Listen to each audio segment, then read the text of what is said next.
So that takes us up until right now with Star Trek Discovery.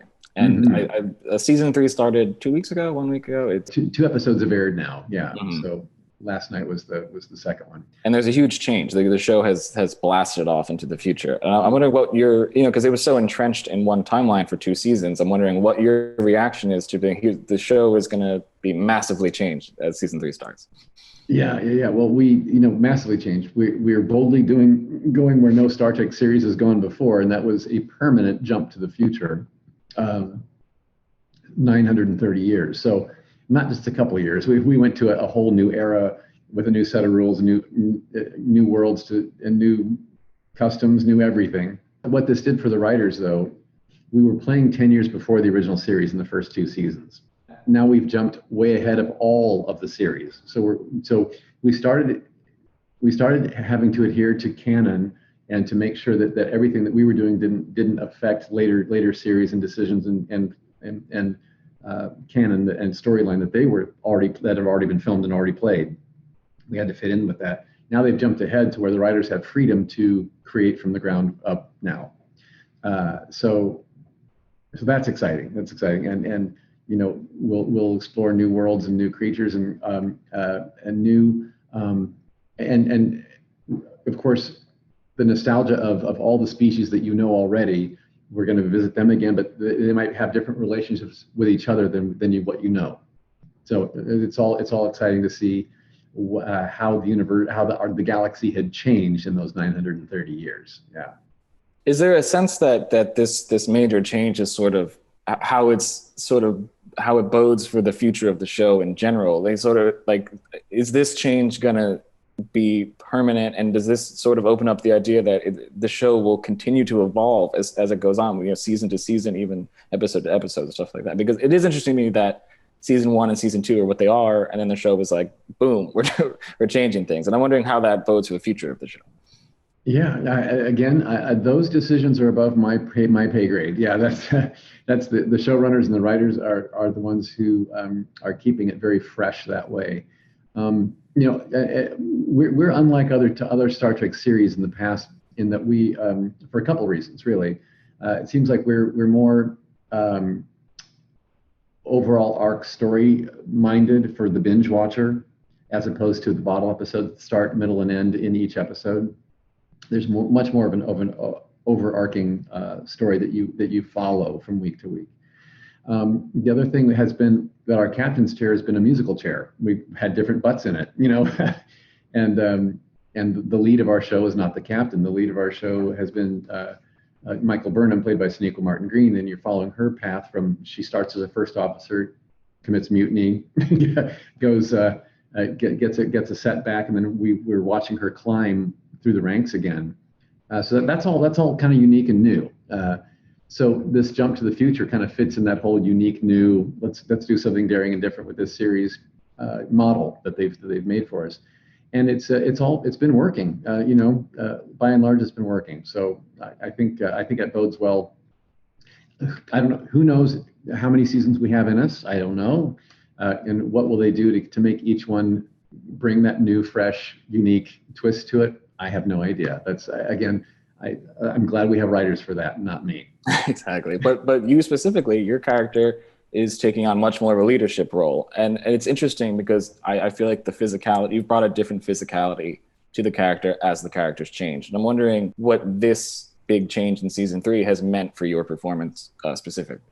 In season 2, you saw that's where I went through my change, where I was living in fear with threat ganglia that would spring out of my neck every so often. And now that's gone. I've gone through a change called Vihari, where, we used to think that was the end of our lives, and that's actually just puberty. Basically, we're going into our adolescence now, and I have hundreds of years left to live.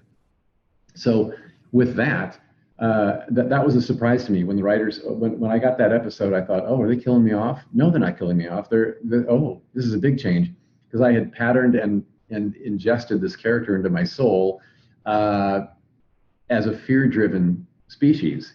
And now that innate fear is gone, it did change some things. It did change his decision-making and his posturing and how he interacts with other crew members. And and whatnot. It's a bit bolder, a bit more decisive, and so he's now. That all happened in season 2.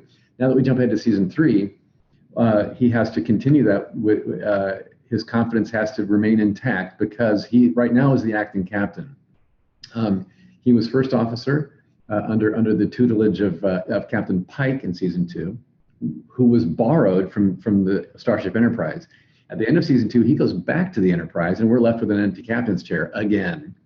So, as first officer, of course, I step into that as acting captain for temporarily. But we had a huge task ahead of us. When that happened, we were now jumping through a wormhole in time up to the future. And so the question remains, and episodes 1 and 2 did not answer this yet. So this is yet to come. What's going to happen to our captain's chair permanently? We don't know,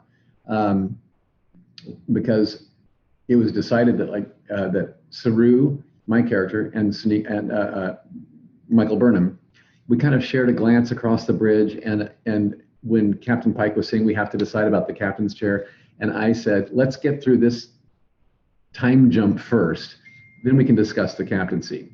So and I threw a look to Burnham, she threw a look back to me, so it's an understanding that 2 of us are probably equally well qualified for it, equally desirous of it, but equally also desirous that the other person get it.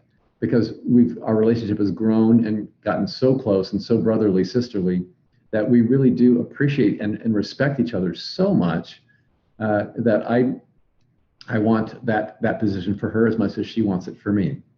So that's yet to be decided. So now that we've jumped through the wormhole, the other question remains: are we going to find the Federation? A, are we going to find them? B, if we do, what condition will they be in? Will they be in a state of disrepair? Will they be up and running? Will they want to assign us a captain of their own from the future that understands the world we're in now better? Or do we have to self-govern that and assign a captain amongst ourselves? So that's still also yet to be decided. Now, but in episode 1, it was shown that the Federation has kind of been missing. If they're out there, they're well hidden. So we will need to it probably will have to come down to Michael Burnham and Saru deciding among ourselves. So that's yet to be explored. Stay tuned for that. Exactly. So stay tuned for sure. Yeah. Correct me if I'm wrong, but this was a surprise to a lot of people. Season 4 was not only confirmed, but it's shooting in a week. We start filming November 2nd. Yeah. Incredible. Obviously, you can't tell me much about it because we're right in the center of season 3, obviously. Right. But I'm just wondering, was there that same sense of when you were told how deep into however much you know about the future of the show, was there that same sense of surprise? Was that same sense of, again, the show not specifically reinventing itself, but just like, oh wow, the show is continuing, like you said, to go boldly into new space? Yeah, well, it seemed to me like the old days of television, a show would not announce a renewal for the next season until the current season was either halfway done or almost done or well done. So for us to be prepping and announcing a new season, because we knew that it was going to be filming long before season 3 started airing. So I guess I don't know what, again, those decisions are above my pay grade, and I don't know what goes into making that decision, how they decide it's a show's profitability when they haven't really tested the season that's current yet. Mm-hmm. I don't know how that works. I'm just grateful that they have the faith in us, that the network has the faith in us, and that the fan base has stuck with us to warrant that kind of faith.